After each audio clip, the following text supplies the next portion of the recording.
qui ont commencé depuis le mois de juin et le Seigneur m'avait dit de me taire parce que ça allait finir tout seul.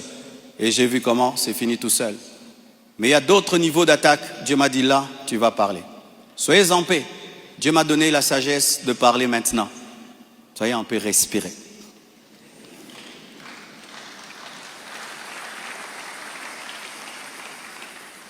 Désormais, lorsque j'aurai des choses très très importantes et pertinentes, j'écrirai et puis je lirai. Amen. Comme ça, je reste vraiment dans ce que je devais dire et ce que Dieu m'a demandé de dire. Shalom bien-aimé. Et j'aimerais que ça passe en ligne. Comme le combat est sur Internet, la réponse est sur Internet également.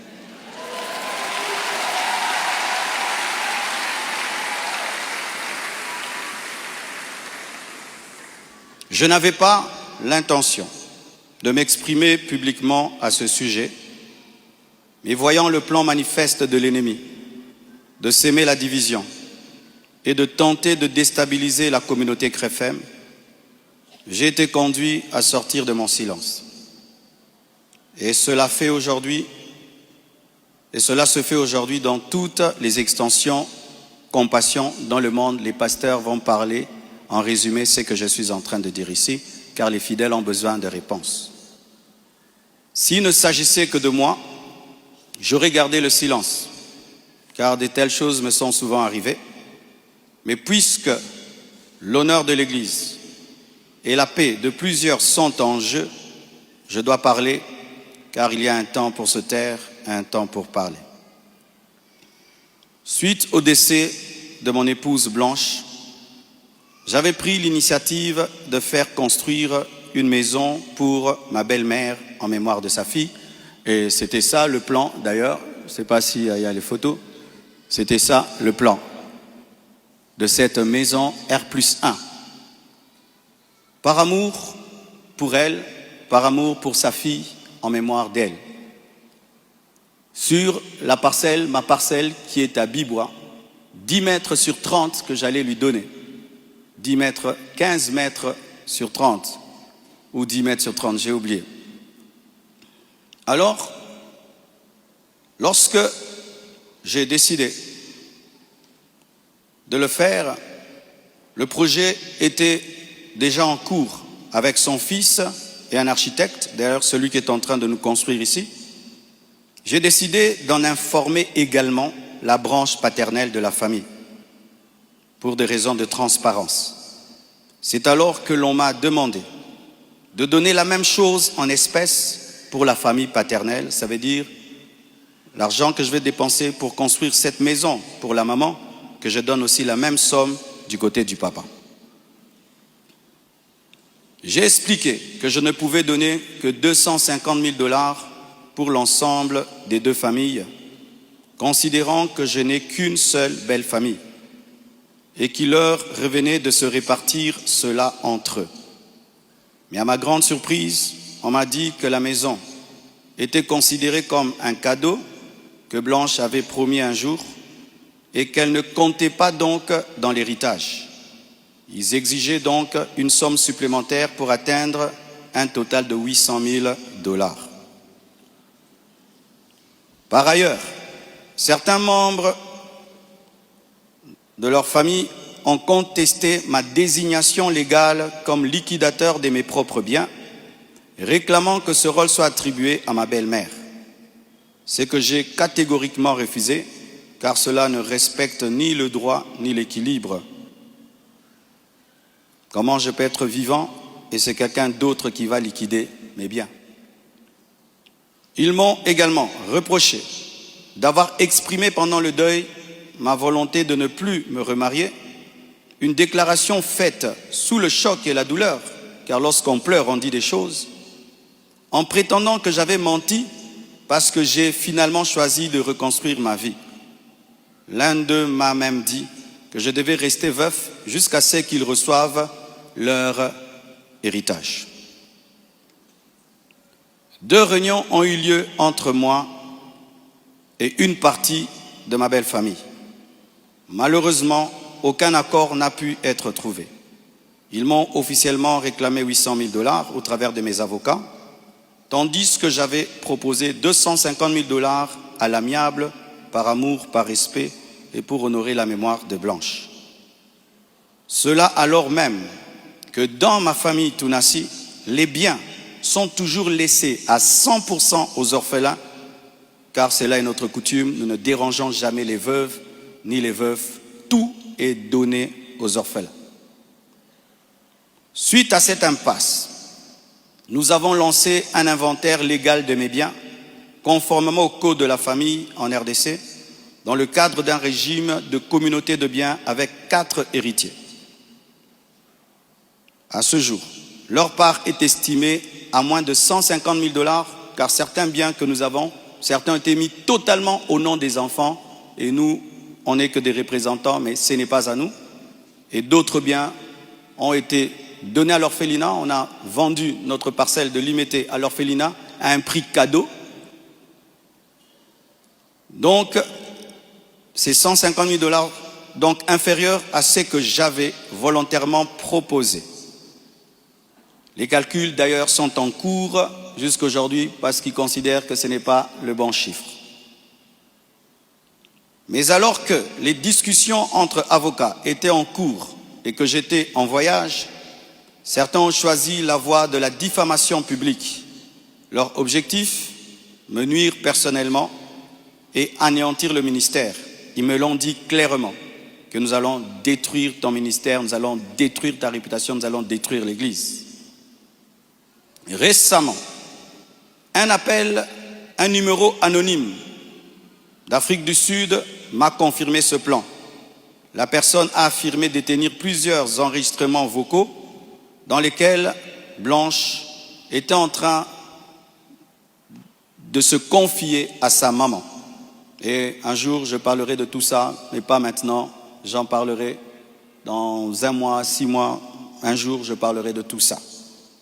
Ces paroles arrachées de leur contexte et de leur timing, me faisant passer pour un mauvais mari, notre couple pour un couple détruit, alors que la plupart d'entre vous ici, vous savez combien nous nous aimions, mais dans chaque couple, il y a des temps, des fois, des petites frictions, comme dans tous vos couples. Et en 18 ans, jamais nous n'avons parlé de divorce, je ne l'ai jamais frappé, je ne l'ai jamais insulté, je ne l'ai jamais tapé. Après 18 ans de mariage, je lui ai redemandé en mariage. Je suis allé prêcher dans l'église de mon fils Olivier, au Botswana. Tout ce qu'il m'a donné pour me bénir, je lui ai acheté une bague en diamant et je lui ai redemandé en mariage. Elle avait même témoigné dans une émission ici. Quand vous voyez ces dernières vidéos, cette femme était heureuse, était épanouie. Aujourd'hui, on veut changer toute cette belle histoire en un couple détruit. C'est totalement faux. Ceux qui veulent me croire, croiront. Ceux qui ne veulent pas, ne croiront pas. Mais je sais qui je suis devant Dieu et comment j'ai fait de tout mon mieux pour que cette femme ne manque de rien et de rien et de rien. Je ne sais pas si un jour Oracle pourra m'appeler et je l'enregistrerai pour un jour sortir ces enregistrements. Des fois, je me pense être dans un film. Il m'a aussi été reproché faussement qu'Esther venait déjà à Kinshasa du vivant de Blanche, ce qui est faux. Vous pouvez aller à la DGM, c'est seulement le mercredi. Elle est venue quand? Mercredi qu'elle est venue. Et d'ailleurs, quand elle est arrivée à l'aéroport, la DGM devait l'amener parce que c'était sa première fois. Je l'ai rencontrée après le départ de Blanche au travers d'un ami. Avant cela, je ne la connaissais pas. On ne se connaissait pas. Et on dit que j'allais souvent au Canada plus de 10 fois. De toute ma vie, je suis allé au Canada que 2 fois, pendant que Blanche était vivante. Et après, j'ai voulu aller, je n'ai pas eu le visa. Ceux qui font mes démarches de visa du Canada sont là. Je ne suis même pas allé 3 fois au Canada dans ma vie. Et ce qui est pire, on dit que j'ai pris ces biens, ces sacs, C'est plutôt ces habits, j'ai mis dans des sacs poubelles pour donner à la belle famille. Est-ce que toi, tu gardes tes habits dans des sacs poubelles pour que moi j'ai des sacs poubelles à mettre des vêtements? On a mis ces habits dans des valises et dans des gros sacs parce qu'il y en avait beaucoup. Quand ils sont venus prendre les habits, ils ont cru qu'il y en aurait quelques-uns. Il n'y avait pas assez de place dans leur voiture. J'ai dû leur prêter même un bus pour amener les habits. Il y avait au moins 4 grandes valises et des grands sacs. Les sacs là qu'on utilise quand on a trop de vêtements. Mais ce ne sont pas des sacs poubelles. Plus de 6, si j'ai oublié. J'ai même la photo, je compte parce qu'il faut être précis. C'est ça, 4 valises et 1, 2, 3, 4, 5, 6 grands sacs. Et si certains doutent, je vais vous envoyer tout ça au président des départements. Vous aurez ces photos. Tout ça, pourquoi?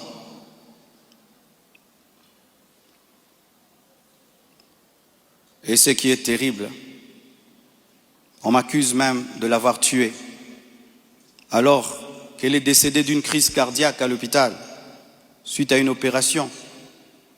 Et ils m'ont posé la question,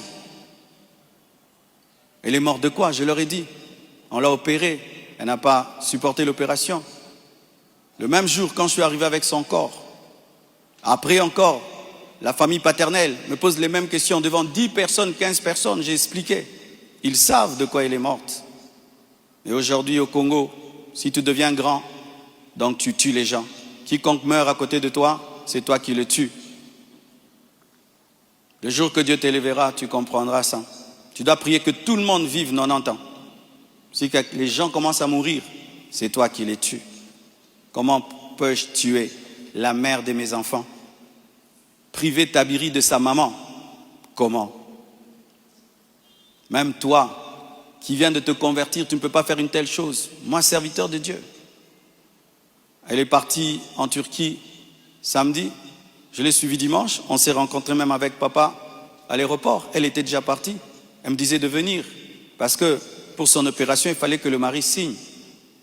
Et je suis arrivé, j'ai signé. Même pour une césarienne, on signe. Elle est partie, elle n'est jamais plus revenue. Et comment son corps est venu vite? Frère, le problème souvent, c'est que les gens attribuent aux autres leur pauvreté.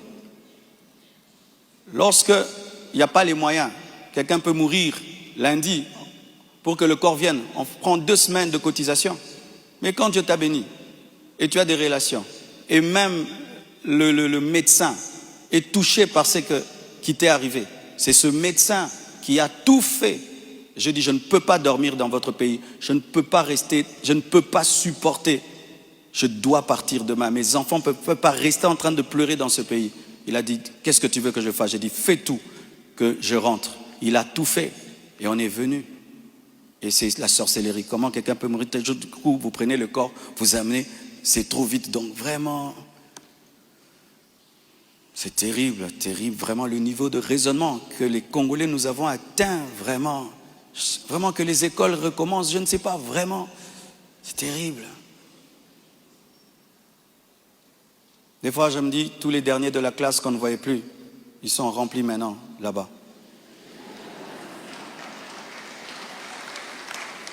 Et vous savez, le dernier de la classe, le professeur donne un cours de 2 heures du temps, et puis il a 1 sur 10. Le premier de la classe, il comprend, tu l'as 10 sur 10. Tu te dis, comment tu ne comprenais pas? C'est ça, maintenant, on a des cerveaux des derniers de la classe en RDC. Dis à ton voisin, même ce que tu es en train de comprendre, ce que le pasteur dit. Il faut vérifier, hein. Peut-être tu es un dernier de la classe à côté de toi.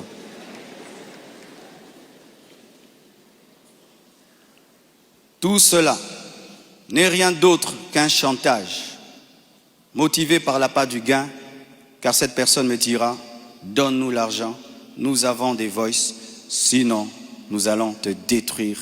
Tout ça, c'est un chantage motivé par l'appât du gain.